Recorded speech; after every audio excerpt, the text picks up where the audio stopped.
be sharing their personal insights and their own stories of COVID-19 to help create more awareness around mental health challenges during this pandemic. Let's take a global stand against COVID. Teen Talks every Sunday, 7 p.m. Eastern, 6 p.m. Central, 4 p.m. Pacific times, only on TVASIA Telugu.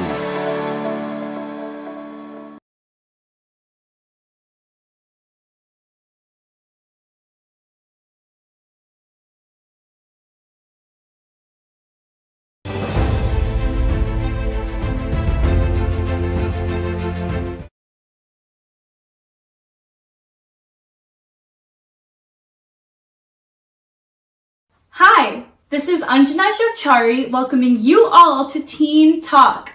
We are ready to begin our first event of our Global Stand Against COVID event series, which is a humble attempt by students to help students across our global community cope with one of the pressing challenges introduced by COVID-19, keeping a strong mental health. With mental health issues being a global challenge even before, the pandemic has both increased and introduced new challenges specifically to the student population. Students across the world have been feeling increasingly anxious and stressed due to the fear of the unknown in various areas such as health and wellness, their academic futures, job opportunities, and many more. In association with the Lions Club International, a few of us Leos from the New Jersey Renaissance Lions Club have started this initiative with a goal of addressing some top student concerns that affect their mental health. We've polled 100+ students to capture their concerns across various age groups such as middle schoolers, high schoolers, and undergraduates. And today we will be focusing on those questions that relate to overall health and wellness. We have some prominent speakers and panelists present today who have made time for us amidst their own very hectic schedules and are going to be providing their insights towards helping students cope with this pandemic. We do want to highlight that the recommendations offered through this show are informational in nature and should not be used in place of a proper medical advice, diagnosis, or treatment. Always seek the advice of a physician or other qualified healthcare provider if you have any questions regarding a medical condition. Without further ado, I take great pride in introducing our panelists for today and looking forward to an information-filled interactive session. Dr. 𝗟𝗓𝗡 is a leading cardiothoracic surgeon practicing in Tamil Nadu, India. He has performed over 10,000 open heart surgeries in the past 25 years. He is also a fellow of Royal College of Surgeons, Edinburgh. He is a Lifetime Achiever Awardee from Tamil Nadu MGR Medical University, as well as an international member of the Society of Thoracic Surgeons of America.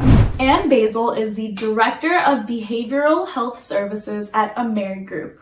Her team works directly with individuals and families covered by AmeriGroup in New Jersey, and also the hospitals and treatment providers seeing their members. She's also the mother of 2 children, both in 5th and 7th grade, and lives in New Jersey. 𝗟𝗓𝗡𝗡 is a managing director in a leading investment bank. He's been in the financial services industry for over 15 years. He graduated from an Indian School of Business with an MBA degree and also from Oregon University with an MS degree. Sriram Natarajan is an associate professor at the Director Center for Machine Learning in the Department of Computer Science at the University of Texas. He is also the director of Starling Lab at UT Dallas. He has published several research papers in the fields of artificial intelligence and machine learning, and also teaches doctorate students.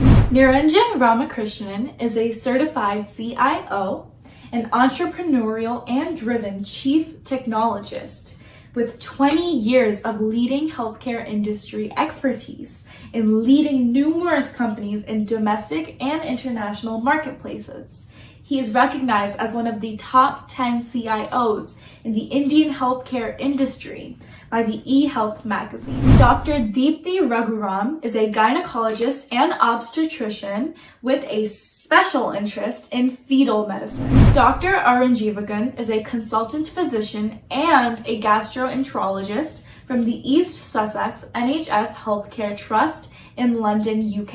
𝗟𝗘𝗡 is an engineer with an MBA. She is a certified professional coach, certified life coach, mentor, and public speaker.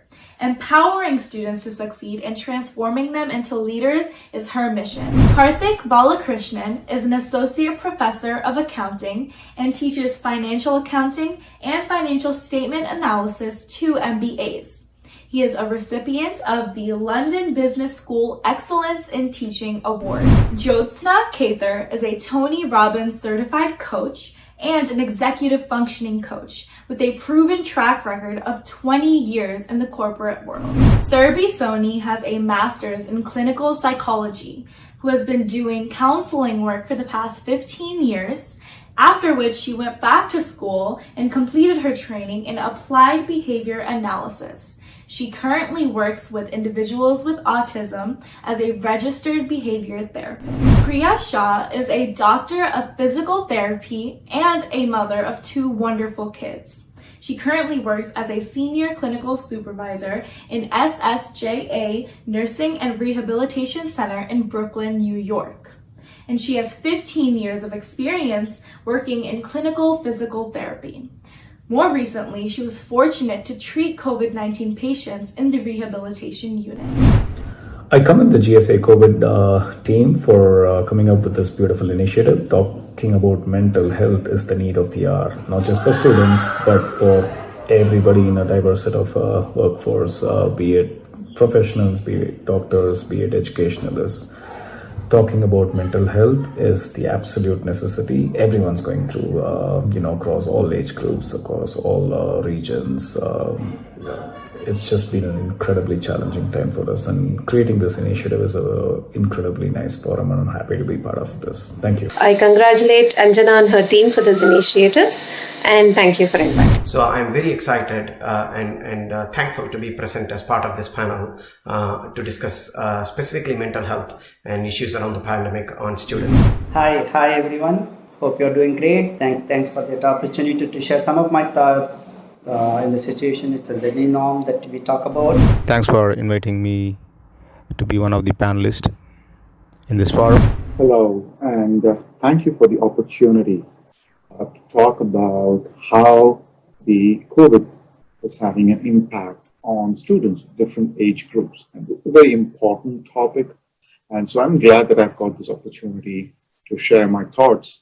So I would like to first begin with a thank you to the organizers of GSA COVID for this opportunity and for creating this platform that can be of great help to a lot of students who at this point are going through a lot of questions on how to deal with the uncertainty that they are facing.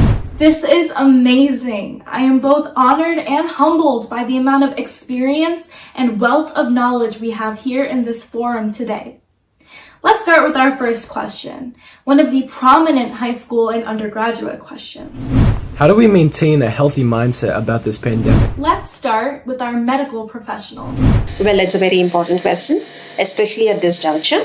So let me enumerate a few points. First and foremost, minimize watching, listening, and reading articles on COVID-19 because those are just flooding the internet, because it will just make you anxious and distressed. Follow only trusted sources like WHO or Center for Disease Control and Prevention, and moreover, follow them like the maximum of once or twice in a day, and do not follow every minute. Secondly, be of help to your neighbor, especially the aged and the disabled ones, by providing physical and emotional support. So it's not just going to be helpful to them, but it will also make you feel energized and satisfied and motivated because you're being of use to the society. Thirdly, listen to and share the stories of COVID warriors, the people who have gone through this and overcome with zeal. That will help you to keep yourself motivated. Fourthly, discuss your concerns with your parents, well-wishers or friends, involve yourself in the family. Utilize this as an opportunity to develop bonding as a family. And fifth, and but not the least, is your passion. Like playing instruments or music or drawing, whatever is your passion, engage yourself in it. So those are the things that you were not able to contribute much because of the hectic schedule that you were in previously. So engage yourself in all this. So I think these are the things that we can follow to have a healthy mindset, even in this terrible situation. Very well asked question. Coronavirus or COVID-19 accelerating in a whole wide world so rapidly with no known cure or prevention yet. It gives people anxiety and fear. In this situation, it is very important to have a positive outlook and healthy mindset. But how? It is very important to have a structured routine. Morning to proper time to get up, to proper time to sleep. If you are taking online classes, it is important for you to get up, dress up, and sit in front of your laptop the way you are going to school. Proper healthy habits, proper food habits, proper physical activities in your daily routine will help you to maintain a positive mindset. Same time, stay connected with your friends and family will also give you a boost to your positive mindset. Moving on to our academic and technology leaders. As I started, life is so short, so make it pleasant for you and others. I do not have time to really let my health and mind to go down. What should I do to keep it healthy? I know I have to accomplish something. I know every day counts for me. So if you're really looking at that kind of a larger goal, larger picture in a life, you'll not even have time to really worry for the small issues that it came into your life or in your family member's life, etc. Right? You have to support, you have to fight back, but end of the day, you have to really look at a larger goal that you wanted to achieve. You have a lot of work to do to complete your task that you're taken up. So what really makes the critical part here is, did you identify the larger purpose of your life? Did you fix up a target for yourself? Did you plan that, okay, end of my 30 years, 60 years, 70 years, whatever the life that you wanted to live, have you really fixed up a goal? Have you fixed up a target? And did you make a project plan for your life? The moment you do that and you start working towards that, I can challenge you, your mindset to be extremely healthy, and I just follow in my life. I have to, for me, every day counts, and I'm working very hard, and I know I'm running short of, sometimes I feel like I'm running short of time because my goals are larger than what I could really handle, and then I keep myself extremely busy. So that's the most important thing I would say, to keep your healthy mindset, and the environment also very, very interesting for you to kind of deal with. On one side, I myself had a lot of plans. 5 PhD students have graduated this year. It's kind of like a big deal. We should be celebrating, we should party. We didn't get to do any of this. But the way I think about it is, if this is the extent of my problem, then I really don't have a problem. Because 90% of the people have much bigger problems, and they would give an arm and leg to be where we are. So I'm very, very, very privileged, and I recognize that. Okay. The positives for me, I try and look at the positives. Since my son was born in 2016, he's 4.5 years old. This is the first time I have spent a chunk of 5 months with him at home. Okay, I've been constantly traveling, sometimes weeks together, it's been so rewarding to be with him for 5.5 months. Same thing with my wife. It's been 7 years since we are married. It's the first time we spent 5.5 months inside the same house. So the point I'm trying to make is that I'm trying to count the positives, and we are trying to be compassionate and try and help the people who don't have as much positives as we do. So I think that we should all try and be positive as much as possible. So that's sort of the questions that I thought were very important and I wanted to answer, and that I thought I could share something from my perspective. But overall, again, I would like to highlight the point that while it's definitely uncertain times and we are all stressed about it, first of all, we all should agree that we are all stressed about it. And so that's absolutely fine. Right? Having that stress is okay. We were stressed back in 2008, 2009. We came back strong. We are stressed now, we'll come back stronger. All right? And that's what you should remember.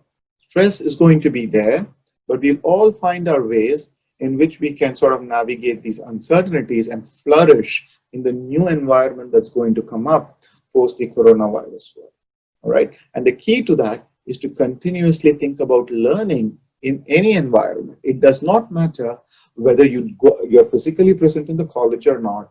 It does not matter. What matters is that you're learning and you're updating your skill set. Along the way, I'm pretty sure there'll be an opportunity that knocks your door.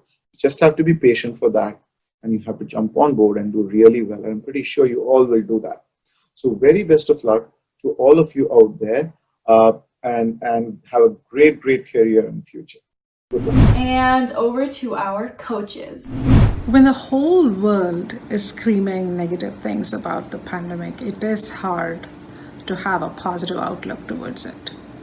But I'm going to give you 2 tips. The first thing, is this pandemic a permanent situation? No, not at all. It is something transient. It is just a phase. And remember, it is just a phase. It is going to pass on soon.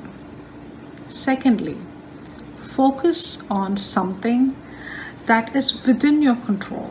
Start working on it. Prepare yourself. And over a period of time, you will see yourself starting to do things rather than fearing things. You will very soon be accomplishing a lot of things instead of just sitting and complaining. And this is going to help you look at yourself and the pandemic in a completely different manner. It is very easy to slip into the gaps. Okay, it's the easiest thing to focus on video games or waste your time, stay up all night and be worried about what's happening.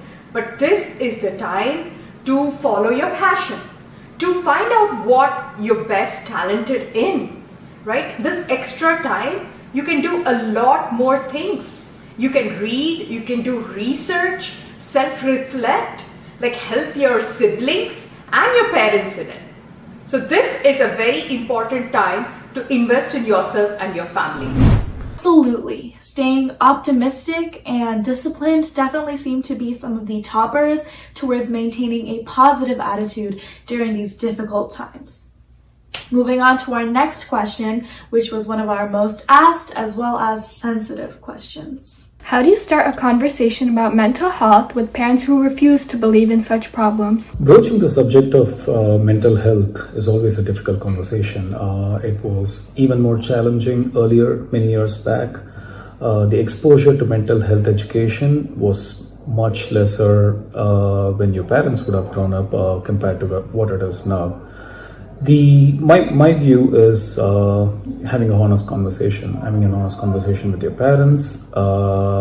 It's not going to be an easy conversation, and you shouldn't be expecting results from the first conversation. But a continued dialogue with your parents is going to be helpful. Remember, your parents are also going through a significant mental crisis. They have work, they have families, they have financial things to take care of. So it's not going to be easy on them, but having a meaningful dialogue with your parents is definitely a first step. In my opinion, there are 2 facets to this problem. The first facet is the most common one, which is that mental health is generally perceived as a taboo in many communities. And I don't think I have the pedigree to discuss that, but I can point out to this numerous articles written all the way from celebrities to global leaders to mental health experts on why it really shouldn't be a taboo. Okay, but that's part A. Part B, and probably the most important one, is that parents tend to think that mental health is not really a big deal because they, in their times it was not discussed as a big deal. To those parents, we first have to understand that you have to come from their side. In their age, when they grew up, they did not have so many avenues that we have currently. So many avenues that you have currently can cause tremendous mental strength. So from a personal perspective, they did not go through any of the many things that we have gone through. Their stress and their mental issues are different to what the children are going through these days. Okay, for instance, personally speaking, when about 30 years back, when I was in the middle school, starting the middle school, I used to travel by bus where I was bullied a lot. Okay, and it was just 45 minutes in the morning and 45 minutes in the evening, but that 1.5 hours felt hell for me, to the point that I was scared to even get into a school bus. It was kind of traumatic towards even my high school and later school years. Why? Because we had to take the school bus to go to on tours for some inter-school competitions and so on, and I couldn't get myself to travel in a school bus. It was a little bit traumatic to do that, and this again was before any of the social media existed. Okay, heck, we didn't even have a telephone at my house. So in those times, it was pretty bad for me.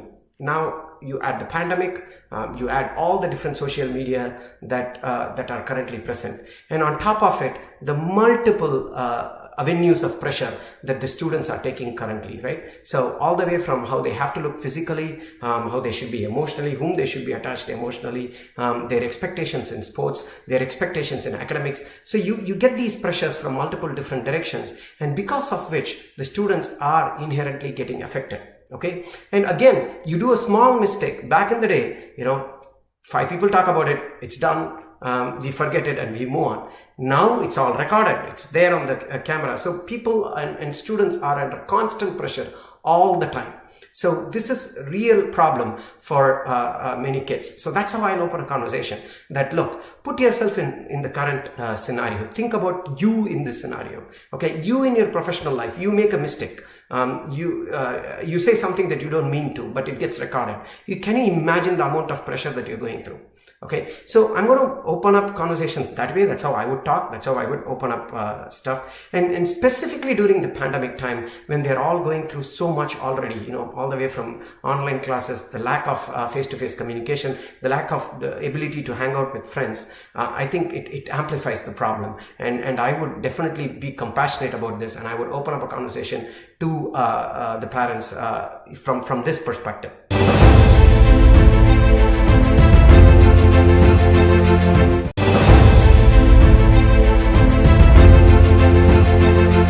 Well, I think it would definitely help if we were able to understand this from a parent perspective as well. Well, it's absolutely understandable that letting parents know how you feel, or you're feeling sad, or you may need the field to speak to a professional, could be really tough.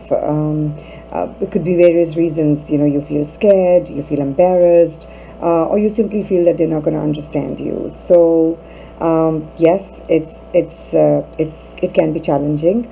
However, let me tell you something, that parents almost most of the time are very empathetic and understanding and non-judgmental to their children. If kids make an effort and reach out to them and let them know that they want to talk, all you have to do is let your mom, dad know, hey mom, hey dad, I need to tell you something. And you will be surprised that they will be willing to give you their all ears and sit down with you and listen to you. Sometimes it's important to express them more calmly, without the bias in your own head that, oh, they're just not going to understand me, but I'll still try. You know what? How about trying it in a way that, okay, I'm going to try to talk to them, and I am sure that they will understand me. When we change our perspective to they will not understand me from they will understand me, things become a little more simpler. So I would suggest that you try this, and if you really still feel scared and you feel super confident that they're just not going to be able to believe you or listen to you, take help of a friend, take help of a family member who you think you trust and you can confide in and you think will be willing to speak to your parents on your behalf. It's not rocket science, kids. It's just your parents. And believe you me, they are there for you. You are their hero and they're always there. You just have to reach out. All right, try it. It's going to work. Yes, that is very assuring. most important thing is to make the parents understand that there is a problem. Acceptance of the presence of the problem is the first step in finding a solution for the problem. It's nothing unusual for children to feel a little down, because going to the school is not simply to satisfy their academic appetite. The interaction with their peers, with their friends, with strangers, with their teachers, it's a great learning experience for them and they enjoy it, and absence of that for a very long period really puts them off. So once you know that there is a problem and you accept it, the parents must be encouraged to spend more time with their kids. It's a very bad method to just allow them to surf on the net with this iPad or iPad, because one thing is because there are a lot of sites which are not very healthy. Even if you exercise parental control, there are some sites which escape all that. And secondly, it's bad for their posture and therefore eyes. So spending physically more time with the kids is very important. And engage them meaningfully by playing some games or telling some stories or engaging them in some healthy family gossips. So keep them continuously engaged. And of course, this is the era of now online classes. It is something, it's a new norm which children are, even the parents are not used to it. So the children will need a lot of parental guidance for going about these online classes in making their assignments and then trying to understand. Sometimes the parents also will have to do a little bit of reading and identify themselves with the kids so that they are encouraged to learn in the proper way. Is mental health issue is different from your any other health issues? No. Mind is, it is a combination of multiple impact of a lot of organs in your body, and the way you respond to the kind of situation around you, the way your thinking process, and the way environment that you are part of it, etc. How do you deal with all these things, right? So first thing is, if you can really make them understand what is the change that people see in them, how that is really impacting them as well as the people around them. If you can really explain, if you can really make them to realize that change, then it is they would start accepting that, that it has to be addressed. It has to be, So there is a denial of mental health issue across, the humanity, people around us, right? So the most important thing is make them realize that what is the change that's happening within and around them. Right? Of course, and I hope that the parents watching this show take from these wonderful recommendations and practice some mindful listening when their kids do approach them with this topic. Our next question on the show is one of the prominent middle schooler questions. Due to being indoors, I've been feeling lazy and sick, but I've not been facing any symptoms of sickness. Why is this happening and what can I do? Well, it's absolutely understandable that letting parents know how you feel, or you're feeling sad, or you may need the field to speak to a professional, could be really tough. It could be various reasons, you feel scared, you feel embarrassed, or you simply feel that they're not going to understand you. So yes, it can be challenging. However, let me tell you something, that parents almost most of the time are very empathetic and understanding and non-judgmental to their children if kids make an effort and reach out to them and let them know that they want to talk. All you have to do is let your mom, dad know, hey mom, hey dad, I need to tell you something. And you will be surprised that they will be willing to give you their all ears and sit down with you and listen to you. Sometimes it's important to express them more calmly, without the bias in your own head that, oh, they're just not going to understand me, but I'll still try. You know what? How about trying it in a way that, okay, I'm going to try to talk to them and I am sure that they will understand me. when we change our perspective to they will not understand me from they will understand me, things become a little more simpler. So I would suggest that you try this, and if you really still feel scared and you feel super confident that they're just not going to be able to believe you or listen to you, take help of a friend, take help of a family member who you think you trust and you can confide in and you think will be willing to speak to your parents on your behalf. It's not rocket science, kids. It's just your parents. And believe you me, they are there for you. You are their hero and they're always there. You just have to reach out. All right, try it. It's going to work. It's perfectly normal to feel down and out when your movements are terribly restricted. See, it's very important for you to maintain a normal lifestyle by interacting with people, going out, exercising. All those things are terribly curtailed in this era. So there is nothing wrong in feeling a bit down during this period. But what is important is whether you are going to the office, whether you are going through your routine work or not, by going outside, you have to maintain your routine within the house. Like, you must get up at the right time as usual, not spend a lot of time watching movies and other things till about late in the 1 o'clock and then getting up at 10 a.m.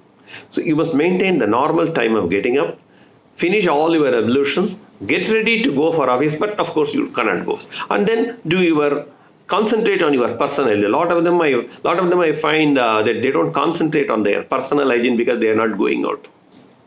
And keeping a tab on your diet, maintaining a healthy meals at regular intervals, and doing regular exercises, indoor exercises. Of course, if your accommodation allows you to go up to the terrace and do an exercise in the open without wearing a mask, then it's very useful. Otherwise, at least maintain the indoor exercises. Allocate proper timing for your work, for rest, and for social interactions through the social media or video call, maintaining contact with your friends, with your relatives.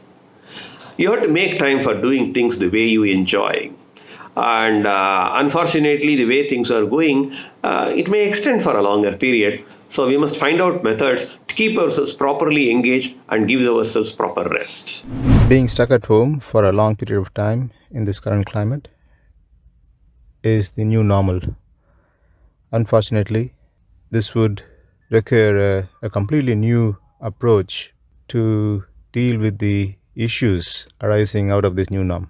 The actual feeling of nauseous sensation, actual feeling of sickness could be due to many reasons.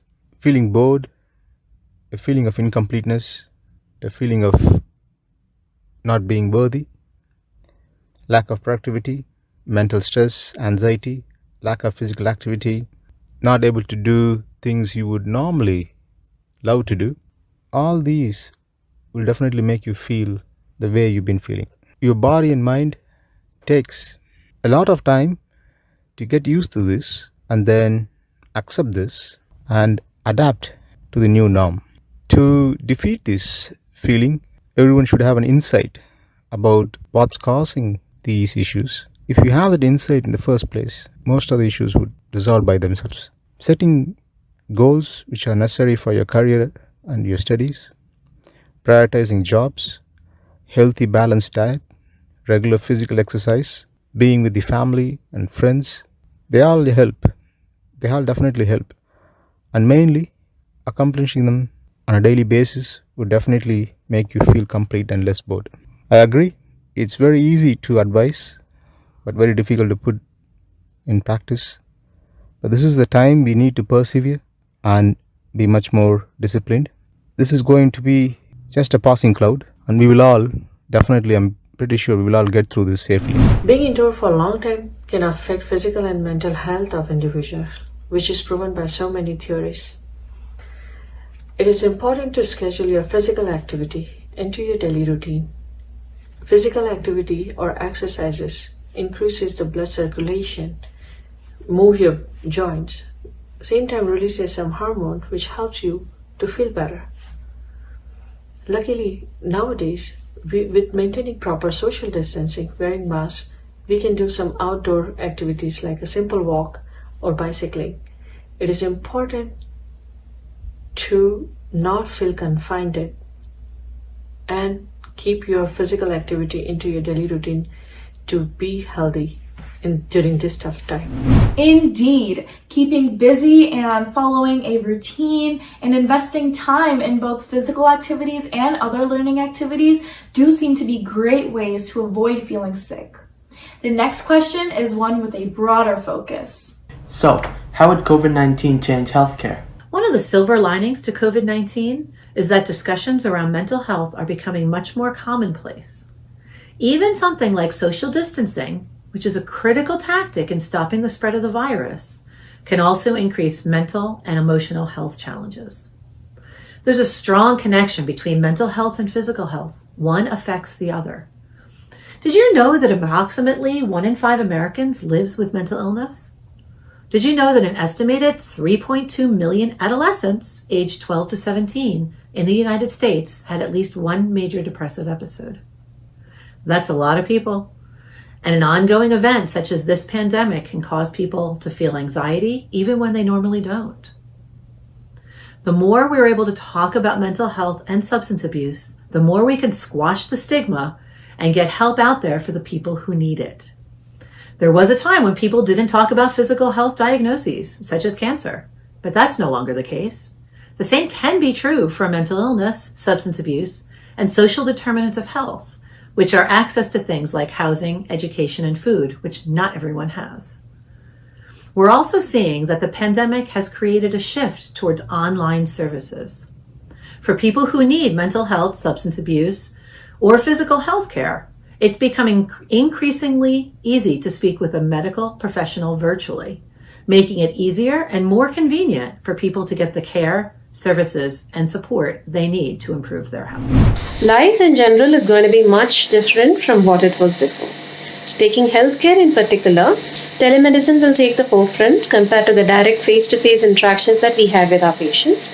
And not just consultation, there's going to be an increase in the online testing, at-home preventive services, and management of symptoms which can be addressed at home, etc. From a gynecologist perspective, I feel that we are able to address the people's problems and especially allay their anxiety as soon as they reach out to us in a much more quicker manner. So we should definitely embrace this technological advancement, but at the same time I feel that these kind of technological advancements may not be accessible and affordable to a significant section of the society, especially in a country like India. So there is a potential chance that underprivileged and poor may be left out. So coming to the second change that I anticipate is the contact tracing and tracking to locate potential sources of infection as a public health surveillance measure that will continue to operate for a longer time. So looking at this from a different dimension, there could be a problem with invasion of privacy or ethical issues that can be brought up because of this. But considering the major health crisis that's going on, I think that will become a norm.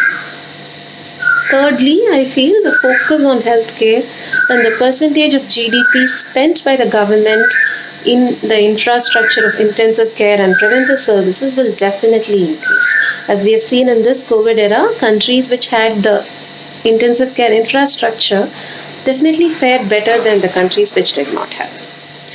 And of course, there will be a change in the mindset of people. Physical distancing and hygiene will become the norm, and it will become the habit of the younger generation, irrespective of the orders from the government.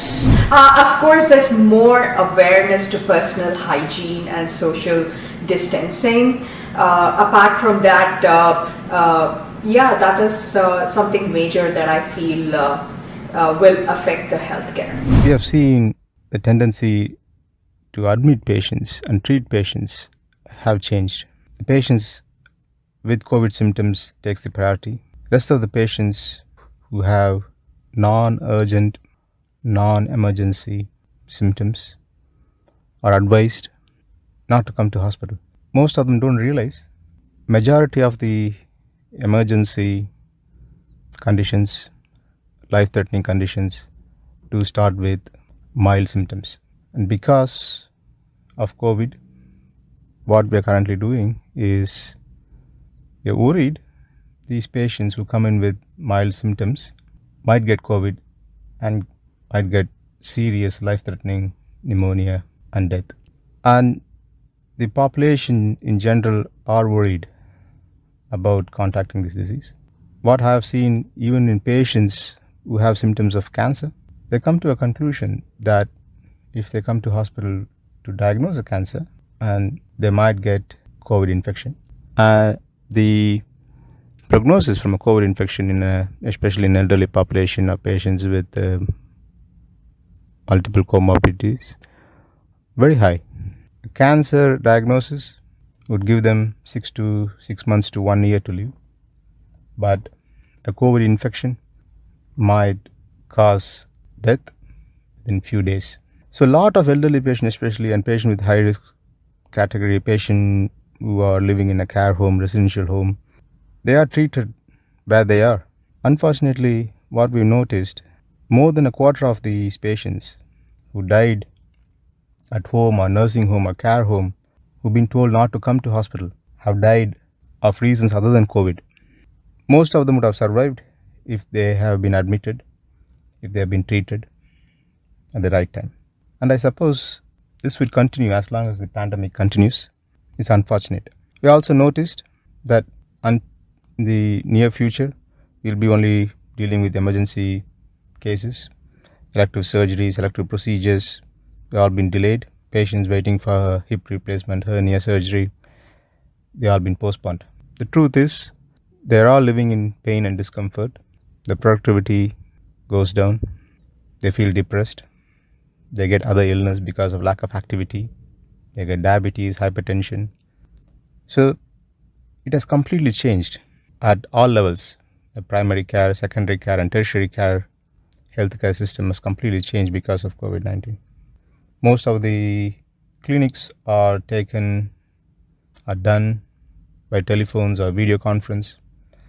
There is no person-to-person, patient-to-doctor interaction in person. There's no examination.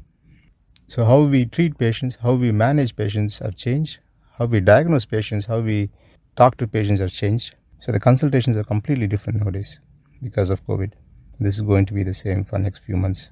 All education activities which might help learn new things for doctors, medical students, nurses, healthcare professionals have all come to a standstill.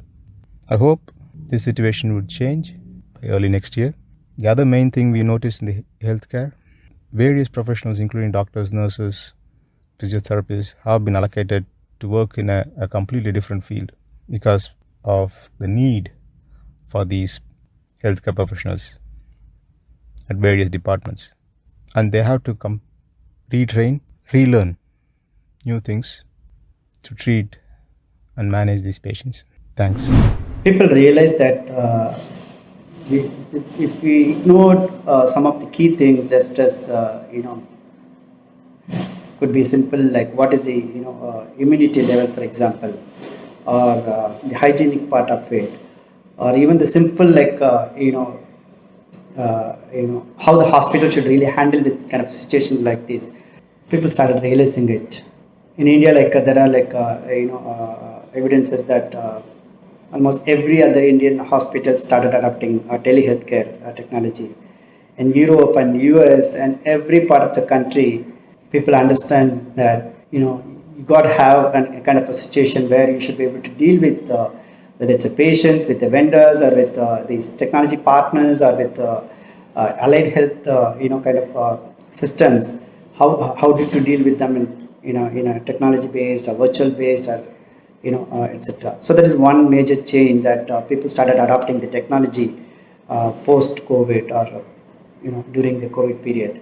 Number two, the priorities people that they thought that it should be only for the treatment or for kind of disease, etc. It's changed now. Like people are really like looking at it, how to keep yourself healthy. So the wellness part is really like getting more traction. And the last but most important thing is the value that the healthcare systems and the people and the healthcare systems were getting, or were people looking at them as the value system now is, I think would say, it's gone up multiple times. So the focus is back on the healthcare. That's what I would say. If you look at that as an opportunity, healthcare is going to be the industry that you should really look at it for next 5 to 10 years.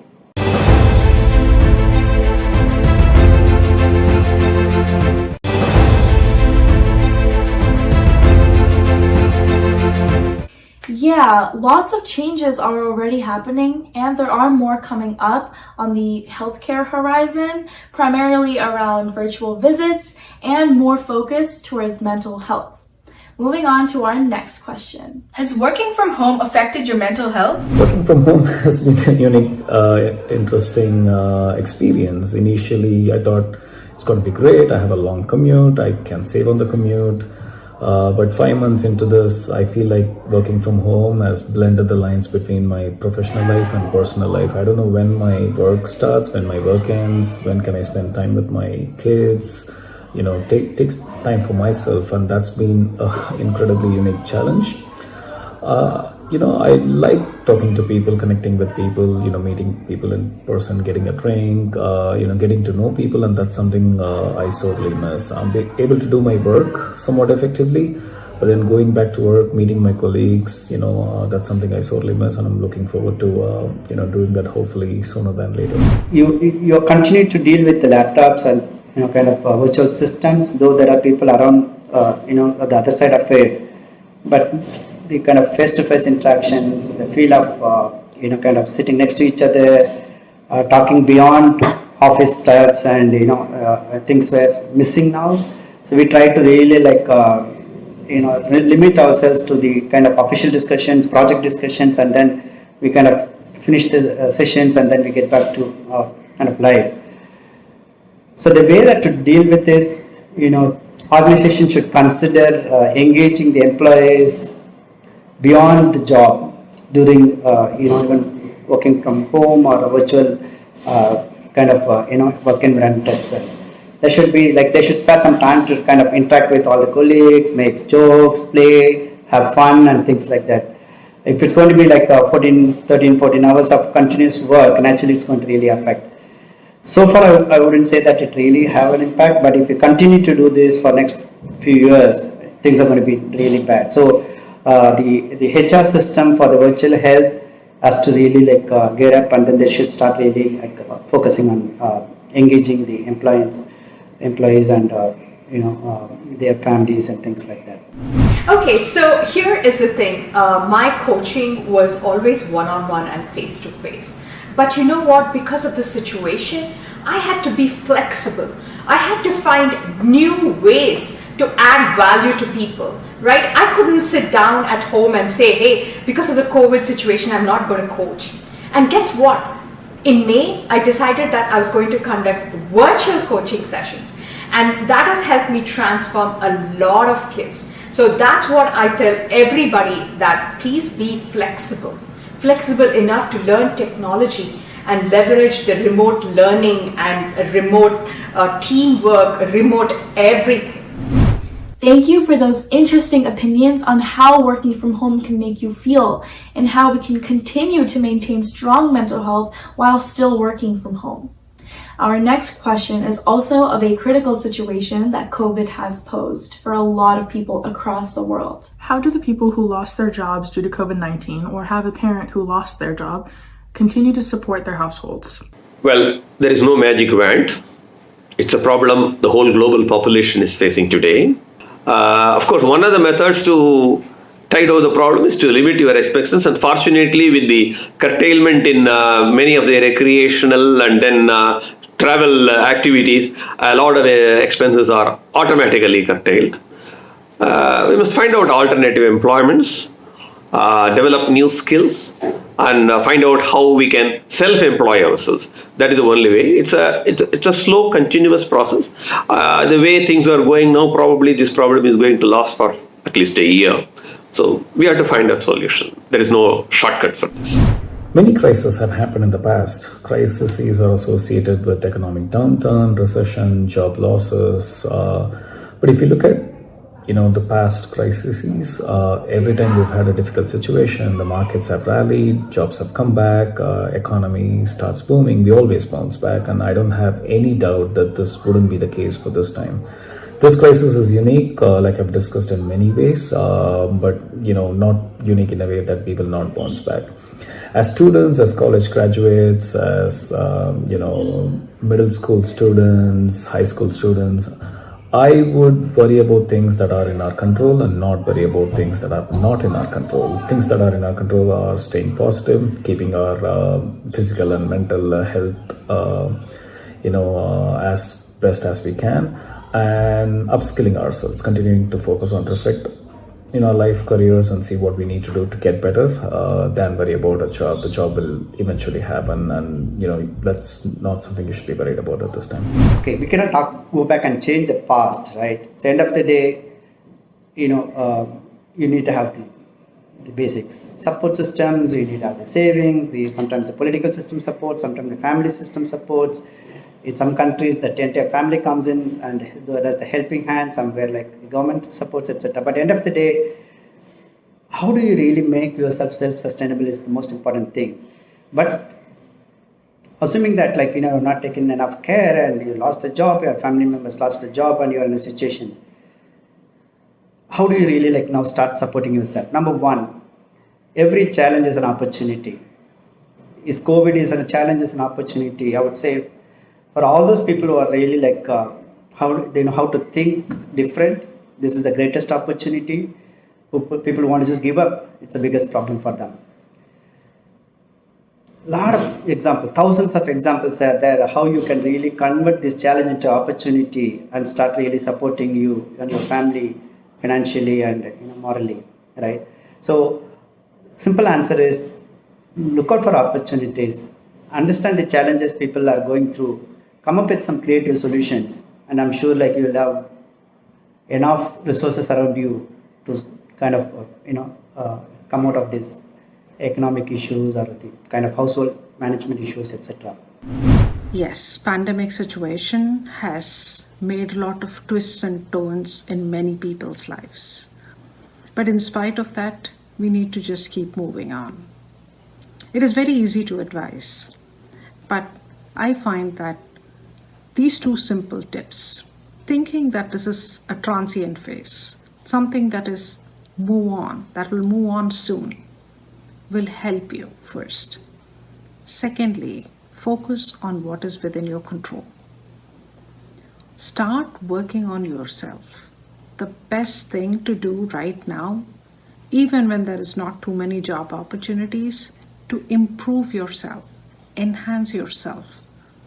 Take a moment to start thinking about what are the things that I need to be working on in order to accomplish my dream career.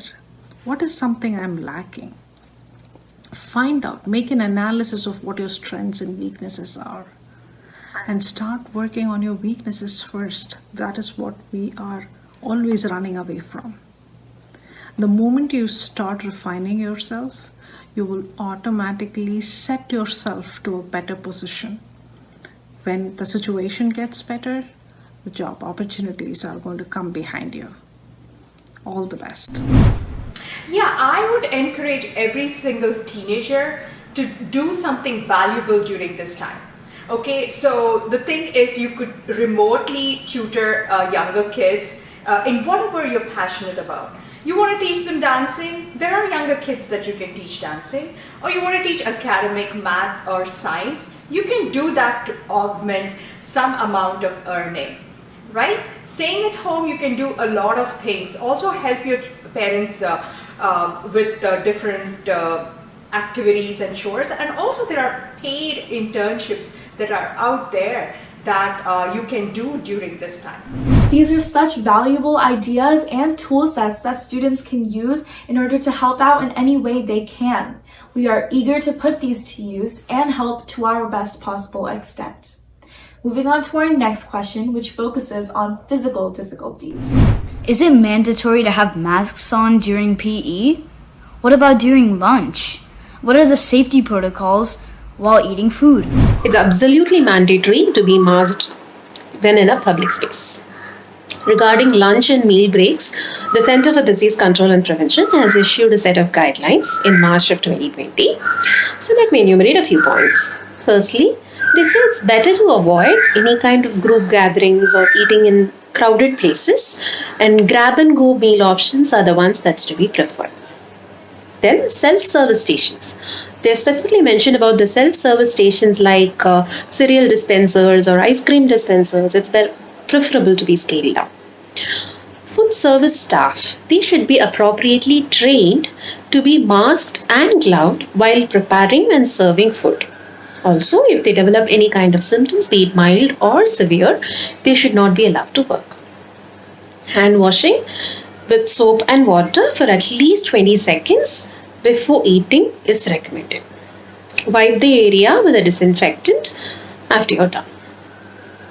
Then another point which I would like to emphasize here is the one that I have seen personally is while snacking, people tend to pull down their masks to the neck and snack.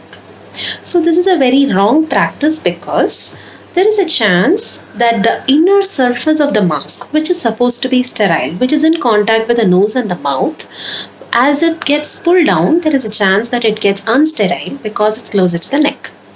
So avoid such practices. Follow the proper protocol for donning and doffing of mask, and then you should be fine. I think that's very helpful. Thanks a lot. Moving on to our next question. For people who gain comfort from physical contact, how do you suggest attaining that comfort during these times? Okay, social distancing is imperative at this time. There is physical contact is 6 foot, right? But you can have a semblance of physical contact by meeting your friends on their driveway or doing some activity that is like sort of online. Have a physical challenge, like count the number of steps that you're doing. Something silly, but practice social distancing when you're doing that. I usually drop into my neighbors. I stand on the street and I honk and they come out of their front door. We talk everything. We talk silly things. We crack jokes. And I get my fix of having sort of physical contact with them. These are some great and innovative ideas. Moving on to our middle schoolers again. My parents enrolled me for a fully online class, but all my friends are doing hybrid. I'm afraid I'm going to be left out. What do I do? It is fine to think that you will be left out. However, your parents are your best well-wishers. I'm sure they have been following the statistics and news of how things are happening around them. What are the dynamics of the state with the cases? And they're just simply worried. And I think as parents, they have a right to be worried about their kids. And I'm sure they will come around. If they will feel that it is okay for them to send you to school, they will let you go to school. I would suggest that you don't argue with them. Do not ignore their concerns. They only wish your best and they are just trying to protect you from not letting you go to school if that's what their decision is. But trust me, once they're confident and they know that you will be safe, they will let you go to school. And as parents, do not have any intention to homeschool their kids. And that I can say 100%. We don't have any intentions to have you sit in the house all the time. I think that's incredibly thoughtful and true. And us students should continue to use these guidelines to help keep up and help our parents make the right decisions for us. Our next question is, how do I cope with the death in the family? Okay, death is always very hard. There is no magic bullet or magic solution.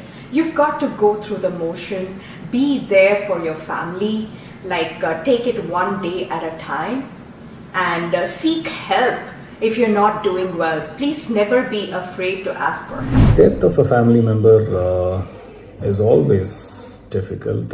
It's become further worse in a COVID situation. Many cultures, many societies, many religions have their own rituals for a closure and that's the rituals. However ritualistic they are, helps in creating a closure, and that's something sorely missing. I talk to many of my friends who have lost near and dear family members, and it's been incredibly difficult. The first thing that they say is they are not able to connect with other members of the family, share their grief, share how they feel, and that's been the most challenging part of COVID. We evolve, we come up, every single time there's a challenge put on humankind, we find ways to get better at it and evolve. So, I'm sure there will be other, things that will come through from a crisis time to stay connected with people, but that's been a challenge. Death is inevitable, right? Every one of us came in and for a purpose, and once the purpose is through, like we have to, say goodbye to this world. I lost my dad a few years back. I thought that's the end of my life, because I thought without him, I thought there's nothing for me in my life. But today I'm alive, I'm smiling, I'm still talking, I'm still working on my project, still I'm talking to my friends and families. And so what does that mean? Like, does that mean that I forgot him? Absolutely no. But I realized that, okay, he did his purpose of his life, so he signed off. But he left a lot of things for me to kind of follow, learn, kind of, So every minute I thank him. So understand that everyone has a purpose, and once the purpose is through, that they leave, and rest of the world is continue to exist and people are living, and you have a larger purpose of kind of a story to kind of complete. You have a larger things to accomplish, so your journey has to continue. But what you have to really learn from a loss in your family is, you should realize that at least with the rest of your family members around you, your friends, please understand the value that you still have them in your life. Start really recognize that and respond to them in a very meaningful manner. So every death actually teaches us that life is so short, but make it pleasant for us and others in our life. Coping up with death in the family, even during normal circumstances, is a very difficult problem. And it is a particularly tragic experience during this COVID. The main reason is because in COVID era, the death happens suddenly. A person who has been moving around fairly healthy suddenly is taken ill in a matter of a few days, and then he becomes very seriously ill in the matter of a few days and goes into the ICU, and then one day we lose him. And there is no time spent with the dying during their terminal stages, and that is a very harrowing experience. And many times, if you believe in some religious or social rituals to respect the departed soul, we are not able to conduct that, and that's also very difficult. So the whole thing is very painful, and of course holding a philosophical sermon to them is not going to help them. The best way to support them is non-verbal. Just stay with them. Physically staying with them gives them a lot of support. They know that there is a shoulder available for them to cry on, to lean on and cry on, and that gives them a lot of solace. And then it's very important to find out if they suffer from guilt, because many times what happens is the corona infection is contracted by them by visiting some parties or going to some picnic areas or some malls or some pictures, houses like that. And if the bereaved is one of the reasons for their going there, if they had wanted them to go and spend time there, they feel terribly guilty about it. This is one of the hardest ones because there's not much we can do towards it, but accept it and stay strong. Coming up, we have a question about sports and how to keep up on techniques. A challenge that I will be facing is that starting from September, I won't be able to go to school, so I can't play soccer for my school team. My question is, how can I stay in touch with my coaches and teammates as well as maintain the physical fitness? Well, as things are spanning out now, outdoor activities are very likely to be allowed in a short while. But even then, the risk is there in contact sports. If one of the team members is a corona carrier. Of course, new methods of testing are coming up where we can find out before a contact sport is initiated whether all the persons are free from any corona infection. But those tests are not 100% reliable. Till such time it is allowed, it's very important that we stay physically fit. We have to do, especially if, as he said, it's a soccer that he has raised the question. A soccer player has to maintain a good strength of his quadriceps and back, which can be done by doing the regular exercises in the backyard.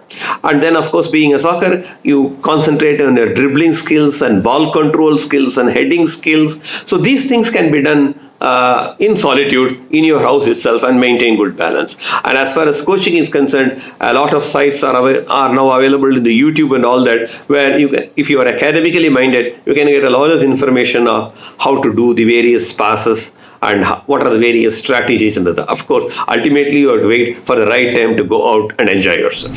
I find it interesting how these online resources can help us out so much during these times. And now a question relating to our productivity. Now that working from home has affected our productivity and teamwork, what can we do in the future to benefit our work? No, strictly no, right? Of course, there will be, it's a new environment that we have to deal with. You know, you have office settings, you have continuous meetings in the boardrooms, you have like colleagues to kind of interact with, etc. So now everything has to be virtual, and the family members around you, there are a lot of noise and kind of disturbances, etc. But how do you deal with the productivity issue? Going back, the goal that you kept for yourself in the organization and for yourself and your overall lifetime career, then you have your project plans in place, right? I used to say that in my last 2 years of career path, the most busiest quarter of my effort, work was April to June 2020. Though I was completely at home and I was working for completely, kind of with the virtual teams and customers, but I made it extremely productive and useful because I kept a very, very tight target for myself to achieve. I don't think that coronavirus has affected teamwork in remotely. Actually, it's helped us be empathetic to everybody else and enhance our teamwork and care about others. So it's actually a lesson that we all need to learn, and a blessing in disguise during these critical times is that we've got to be there for each other. So that's the lesson this situation has taught. Yes, and this relates to students too, trying to move to virtual solutions in order to keep up with our education. And our final question, but definitely not the least. How do you suggest people check in with those who have social anxiety online? Okay, so just like face-to-face where you would go hang out, go to the mall or get ice cream or bubble tea, this has to be replaced with checking in on your friends online, right? Just call them instead of texting them. You know what? Texting masks a lot of things like social anxiety or social skills, or they might just say, I'm okay. But guess what? Just call them or FaceTime them so that you really know from the facial expressions if they're doing okay or not. So please check in on your friends. Yeah, and this definitely requires some initiative from our end as well in order to keep checking up on the people that need us, and in turn, this can keep us connected and motivated as well. That wraps up our discussions for today. Any last comments? 3 main takeaways or thoughts I would want to leave you guys with. How to deal with this situation and how to make it a learning for any future difficult situation we come through. The first is communication. Communication is key. Communication is always key. It's just become even more challenging in a virtual world situation right now. So be proactive, stay connected to your stakeholders, reach out to people, talk to them, ask for help in any way or shape possible. It's important to keep the communication levels going up. Second is upskilling yourself. This is a nice time, however difficult it is to take a step back, reflect on your life, your career so far, and see what you need to upskill yourself. Education, formal degrees help you to an extent, but skills is the key. Skills is the need of the hour. So anything that makes you feel uncomfortable, you feel like you're not confident, this is a good time to step back, look at it, and try to overcome and learn new skills in areas of of your interest. 3 is it's easier said than done. It's just to stay positive. We all have just one option, just stay positive. Feeling the negative emotions is natural, but the negative emotions is a virtuous cycle. It's a vicious cycle in many ways. Feeling negative evokes more negative reactions, more negative behavior, more negative communication, and it just goes on a endless loop. The only way, and that starts with you, is just be positive. Somebody has advised me in the past, how do you be positive? It's easier said than done. Being positive is harder when you're in a difficult phase of your life, but acting positive is easier. It's acting. You try to be positive. More you start with acting positive and trying to show that you're positive, the energy from others, oh wow, this person is trying to be positive in a difficult time. So the energy, the support, the motivation, the encouragement that you get from others will make the same vicious endless loop go in the positive direction. So stay positive, stay safe. I'm happy to be here, and I want to applaud the GSA COVID team on their effort to help students during these difficult times. Thank you very much for the GSA COVID team for giving me an opportunity to share my perspectives on the current COVID situation. I'm happy to be engaged with this group, and I appreciate your efforts, and I sincerely wish you all the very best. Thank you. Thank you. And now let's hear from our community leaders on what they think about this initiative. Hi, my name is 𝗟𝗩𝗡, Past District Governor for New Jersey, District 16J. I'm very proud of the Renaissance Leos and their leaders for putting together this initiative, the global stand against COVID, the mental health awareness and the challenges that it brings. I'm excited that the Renaissance Leos brought prominent speakers that will answer those questions. I am proud about the Leos in taking this initiative to the next level. As a result, they will become our future line leaders. At the present moment, the Renaissance Leos are raising $20,000 to donate to LCIF. So far, they have raised $5,500. So congratulations. Let's continue to roar to new horizons. We serve. Hello Leos, I'm Leo Lion Ayush Bagla, your board liaison for the year 2020-21. We are living in unprecedented times, and it is times like these that we need to take care of each other. When the pandemic has moved the world apart and shaken the very foundation of how our society works, it has become more important now that you and me, the young people of the world, take things in our hand. So, let's all together support our Lions Clubs International Foundation, which till date has disbursed grants worth more than $5 million throughout the world in their COVID response. Please remember, no support is ever so insignificant. Your one act of kindness can change someone's life forever. So let's all get together, Leos from all diverse backgrounds, and show the world that even in these times, we are united in kindness and diversity. Thank you. Such deep insights and personal experiences shared by our professionals here today have helped the GSA COVID team tremendously in crafting an action plan and keeping strong mental health. My leadership team and I hope that it helped the students and their families watching too. Please keep following us on all of our social media platforms, Twitter, Instagram, Facebook, YouTube, all at GSA COVID, as well as our website, www.gsacovid.org, in order to get more information on our panelists, as well as ways you can help and seek help. Remember, no help is too small, and there is always something you can help with. You'll never know unless you reach out. Also, please let us know your personal experiences around applying some of these insights into your own daily lives during this pandemic by commenting on our posts, through videos, or even emailing us at info@gsacovid.org.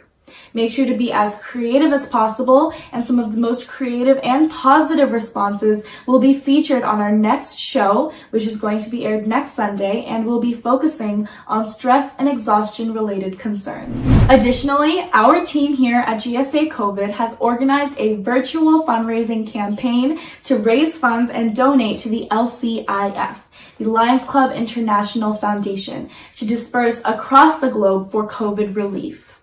We have raised around $5,000 in our first days of this campaign, and our ultimate goal is $20,000. Please click the donate button on our website to donate today towards communities across the globe and help them face and fight COVID-19. All volunteers that help us raise funds for this cause are eligible for the Melvin Jones Fellowship Award when they raise funds over $1,000. There are currently only 440,000 recipients of this fellowship award worldwide. I am so proud to announce that 2 GSA COVID leaders have qualified for this award. My fellow leader, Rudrani Ghosh, and myself, 𝗟𝗓𝗡. There is always an opportunity for you to be an MJF qualifier too. Just reach out through our website. Together, let's take a global stand against COVID.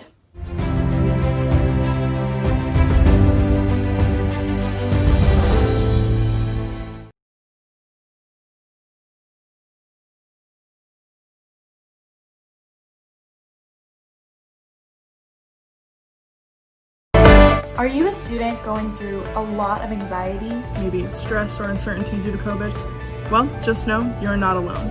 We know what it's like to be going through all of these things, and we are here to help. So come join us on all August Sundays, starting August 16th, where professional panelists will be sharing their personal insights and their own stories of COVID-19 to help create more awareness around mental health challenges during this pandemic. Let's take a global stand against COVID. Teen Talks every Sunday, 7 p.m. Eastern, 6 p.m. Central, 4 p.m. Pacific times, only on TVASIA Telugu.